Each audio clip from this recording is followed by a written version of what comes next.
Alrighty, so it's time. The 11.2 Fury Warrior Survival Guide. And well, the first question you might have is, why is it only Fury? And honestly, because Arms is stinky doo-doo. Arms sucks.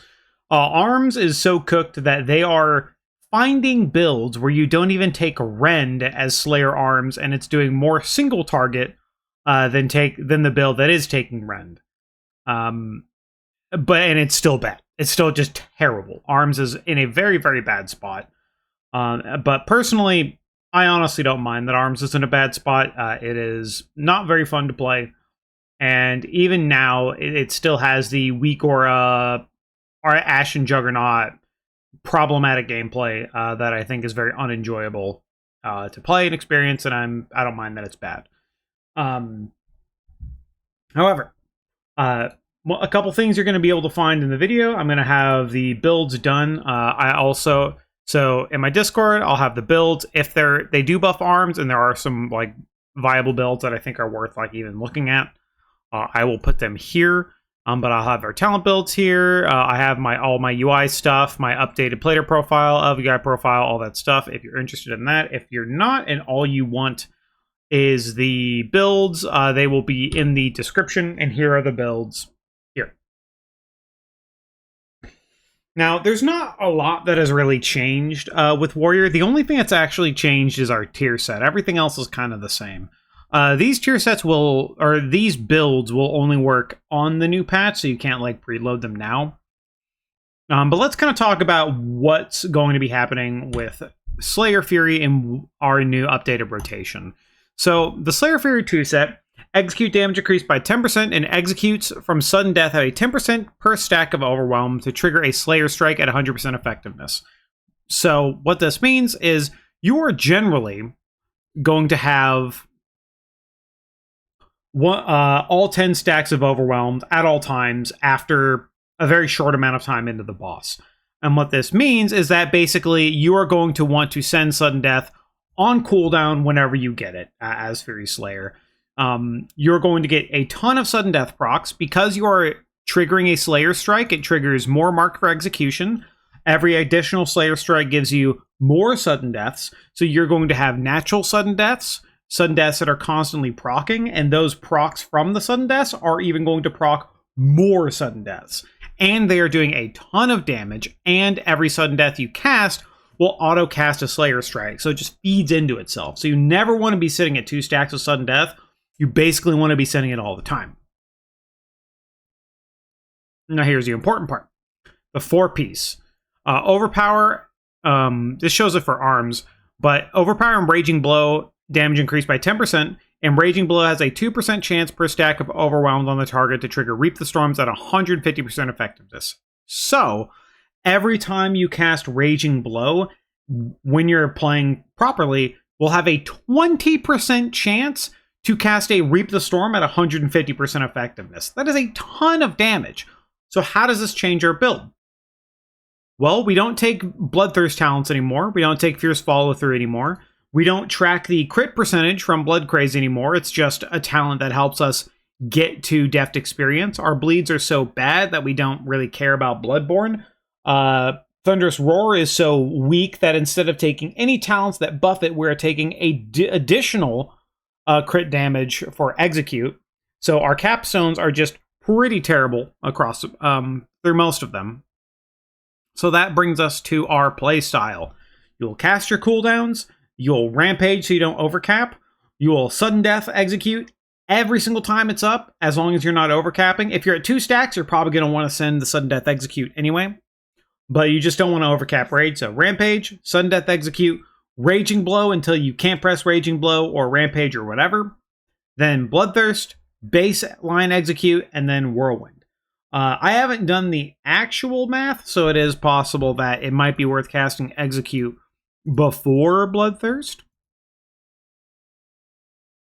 But it's probably not going to be the case. If you're playing normally, you're going to have enough crit percent from Blood Craze that it's probably still going to be worth casting Bloodthirst. Execute does do additional damage through the tier set. However, even though it's doing additional damage, the most valuable part of this is that the sudden death execute will trigger the Slayer Strikes, which is a ton of damage. So I still think that we're probably going to be casting Bloodthirst before a baseline execute, even in an execute phase. But this is what we're looking at. This is how the simple way to look at it. If you can Rampage, hit it. If you have a execute stat, sudden death stack, you're hitting it. If you have Raging Blow stacks, you're hitting it, right? These are our 3 buttons that are going to fill most of our time. There are times, and there is a small optimization you can make. For the advanced section, after Blade Storming, because we are still running Brutal Finish, if you just send a bunch of Raging Blows until your Enrage is about to fall off and then execute, you gain a little bit of bonus damage. I think it's around 0.1%, or it's somewhere around here. It's a very, very small DPS gain. But as far as like advanced things you could do, after Blade Storming, just send Raging Blows until you can't anymore. Also, like before, hold Blade Storm if any of your other cooldowns are close, just because you obviously want to send your Blade Storm with cooldowns. Your Blade Storm actually, its damage got buffed slightly, but also the Bloodthirst that it sends out will also be buffed by the damage amp from Avatar and Recklessness. So if it's close, save it, send it with the buttons. If it's not close, just send it by itself. But the important part here with the new tier set, which it's kind of unexpected to play with initially if you haven't actually touched it, is just send sudden death as soon as you get them. One of the things that might be happening is if you do not send sudden death as you're getting them, it doesn't matter how many marked of execution stacks you have. You can overcap on mark for execution, which means you're getting less Blade Storm CDR, you're getting less value from Show No Mercy. Basically, it's just a pretty significant damage loss if you're just not sending it. We don't really play around Ashen Juggernaut anymore as Fury. Arms, if you want to try it, still plays around Ashen Juggernaut to the point where you're still using the weak ore to make sure it's kept up. The weak ore dings a lot more because you will have more sudden deaths to play with. However, that playstyle is honestly kind of awful, and it's just not very fun to have a weak ore ding at you whenever you're supposed to hit a button 99% of the time. So that's what we're looking at for Fury. For Mountain Thane, it's kind of the opposite. It is cooldowns, Rampage, Thunderblast if you're at 2 charges. Now, here's where it gets different. Let's look at our new Mountain Thane tier set. Thunderblast has a 35% chance to call down 5 ionizing strikes on affected targets. Each strike deals damage, whatever. This is the big part.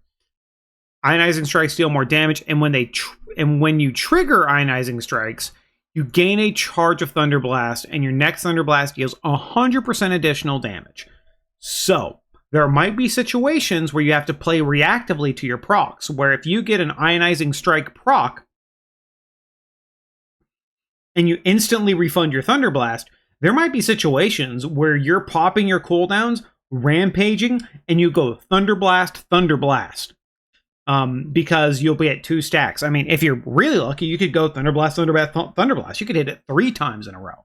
If you're at 2 stacks, you just want to prioritize hitting Thunderblast because it does so much damage. And the new tier set, when you does an 100% additional damage because the ionizing strikes, does a massive amount of damage. It is very, very good. So wasting your Thunderblast procs is going to be one of the biggest damage losses you can get. After that, we're casting Bloodthirst, because in our talent tree, we are taking all the Bloodthirst talents. We want it to be very, very good. And not only does Bloodthirst do a lot of damage once everything's talented for it, since you have Bloodthirst Amp here, Bloodthirst Amp here, Bloodthirst Amp here. So Bloodthirst does a ton of damage for Mountain Thane. But importantly, it also gives you more Thunderblast charges. So you just want to make sure 2 charges of Thunderblast, Bloodthirst, Thunderblast, Raging Blows, Thunderclap, and if you run, there is some situations where you can run out of literally everything, and having Whirlwind on your bar for those situations, it doesn't really last very long, but it could be a good backup to have just in case you do run out. But there are some nuances to how Mountain Thane plays specifically because of the Bloodthirst focus, and that is, we don't run hack and slash.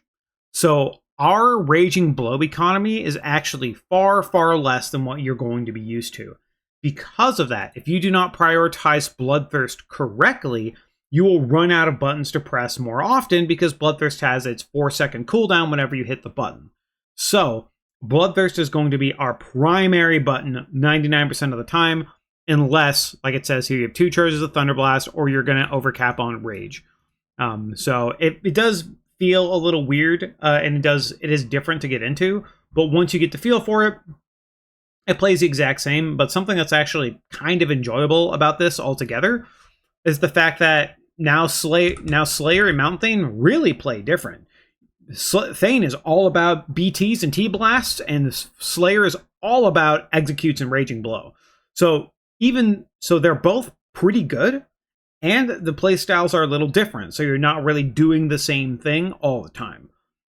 There are potential Slayer AoE builds, but I'm mainly focusing on Mountain Thane because it is quite good for AoE, and I would highly recommend it for Mythic Plus, that kind of thing. It will not perform as well as you think it should until you get 4-piece. Once you get 4-piece, this shit skyrockets, but until then, you're probably better off playing like Colossus Arms or like a Prot Warrior. Now, going into the next season, there's a couple things that are actually worth putting your time into. Most of the reasons why I'm focusing on trinkets, necklaces, and rings is mainly because your bracers and one of your weapons are probably going to be crafted, or your bracers and your belt. Your cloak is guaranteed to be the Reishi wraps. So focusing on your accessories and your trinkets, you're going to be farming all the other slots at the same time while focusing on these things. So here's what I recommend you farm. Arkar Sackbird, great passive trinket. It's been great since it's released. Very good, worth your time. Sephorium Pacemaker. Sephorium Pacemaker. I think that's how you spell it. I don't remember. That's coming back from Operation Floodgate, which is returning this season. They did nerf the crit a little bit, but it is still very good as something that's very farmable before the raid. Mama's Mega Medallion. This is actually a new necklace that is mastery heavy from Operation Floodgate. So now you have 2 items from Floodgate that you can get while farming for them, and they're both pretty good. The Radiant Necromancer's Band is a mastery heavy verse from Priory of the Sacred Flame that is also returning. And you might be wondering, why are we going after so much verse? Well, in Raid at least, we're running Frenzied and Rage, so we're automatically going to have 15% increased haste. We have a lot of haste from our gear already, except from the tier sets, from the Reishi wraps, all that kind of stuff. So verse becomes one of our 3rd best stat behind crit, which is why getting mastery verse, or crit verse, that kind of stuff, not crit verse, but getting versatility gear is still going to be very good and very valuable. And now we have the Sin-Stained Pendant and Signet of the False Accuser, both of them from Halls of Atonement, and they are both haste mastery pieces. So all of these are things that you can focus and put time into. Depending on your gear set, one of these might be better than the other just at the time, because hey, if you need a little more haste, maybe you're going to want to go for the Sin-Stained Pendant. Do you maybe need a little more mastery? Maybe you're going for the Mega Medallion, right? Just having these items on you so you can swap them around depending on what you need is just good to have.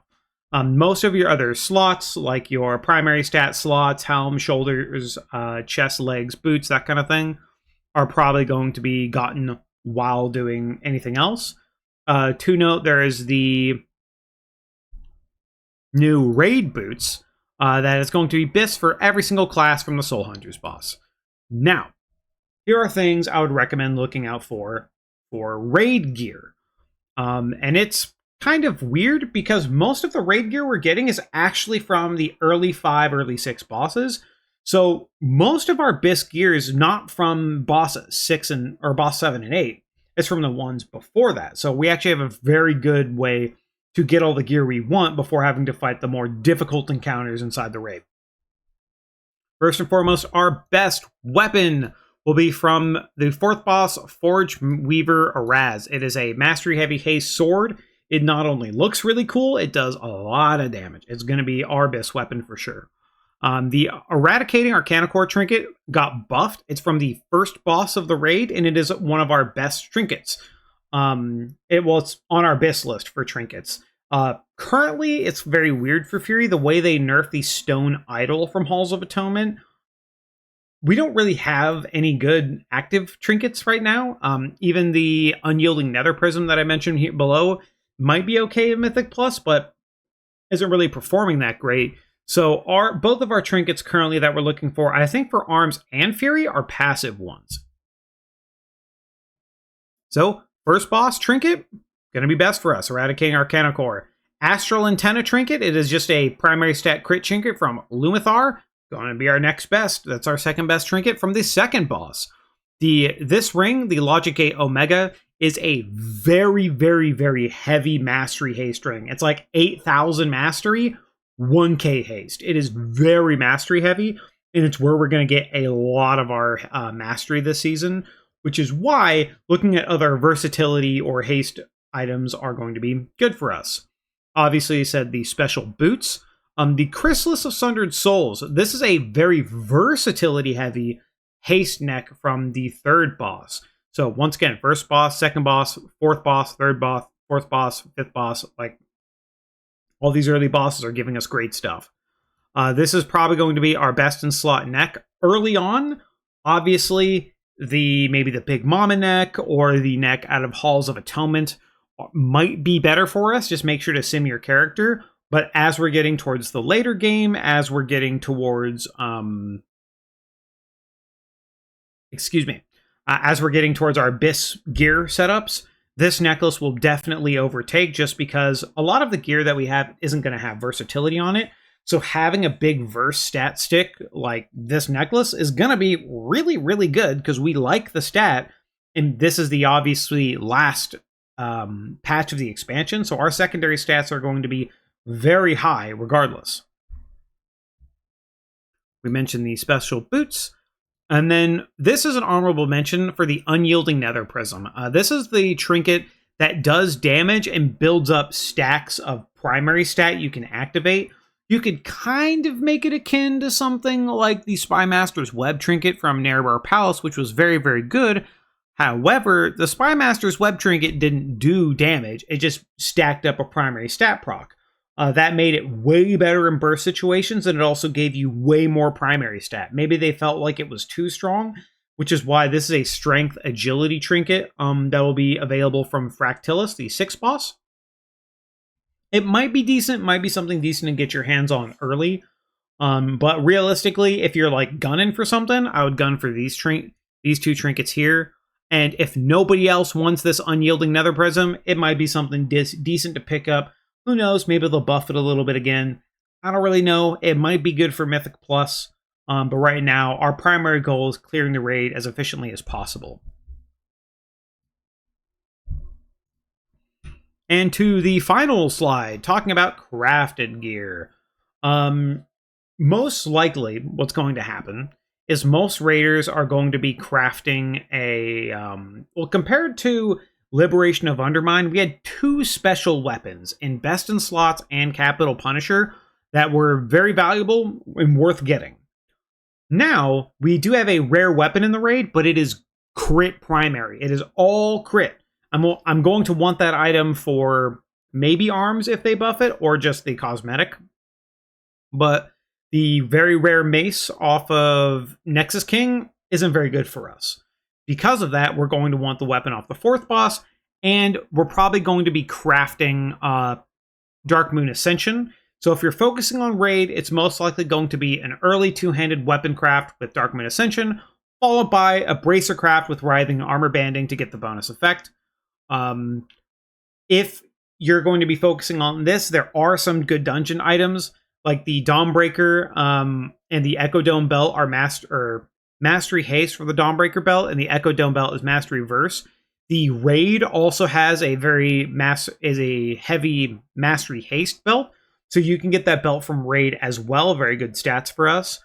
However, if you are someone who is more focused towards Mythic Plus, eventually you're going to be getting 2 Mythic weapons, because generally what happens is once you actually move into the higher levels of Mythic Plus, Ascension starts to fall off because you're not going to be in combat all the time. So those bonus stats don't really outweigh the actual effective value of just having more versatility or having more crit from the Dawn or Dusk threads. So if you are more Mythic Plus focused, you're probably going to be doing a bracer and belt craft with a Dusk thread for the versatility.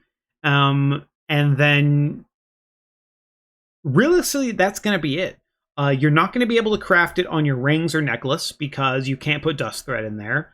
You're not going to craft it on your cloak because we have the artifact cloak. You can't put it on your boots because your boots are going to be the very rare boot, the special boots from the Soul Hunters boss.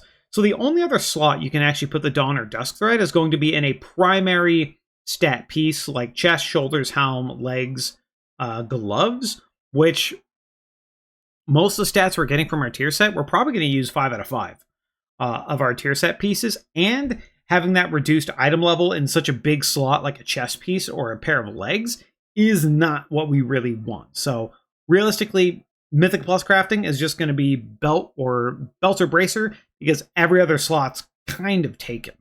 But if we are unlucky or if we have crafts to send later on or mid progression in the tier, we're probably going to be looking at higher statted necks, higher statted rings. We don't have any special rings like the Gallywix ring to take up one of our slots. There are very good rings from the raid, but most likely we're going to be crafting the necklace or the ring at Myth Track to kind of fill those slots up. We're not going to craft a trinket. We're probably not going to craft a primary slot. Most likely we will be doing this raid focus crafting, which is the two-handed weapon into the bracer craft. And that's kind of what we'll use for the rest of the season. Anywho, this was the 11.2 Fury Warrior Survival Guide. I was a little more rambly than I felt like I should have been. A little more all over the place, but I'm trying to keep to this more slideshow focused format just because it's a bit easier to keep myself kind of on track. Also, a couple people mentioned about going dark mode with this website. The problem is, I tried. I looked through the options, I looked through the settings, but whatever this .live PowerPoint thing is that I'm able to use through my Microsoft account, whatever this is, I am unable to turn it into dark mode because it's not a primary application, it's just a web page. I don't know why they won't let me, but it is what it is. So sorry about that. Anyway, that's it. Thank you for watching. Bye-bye.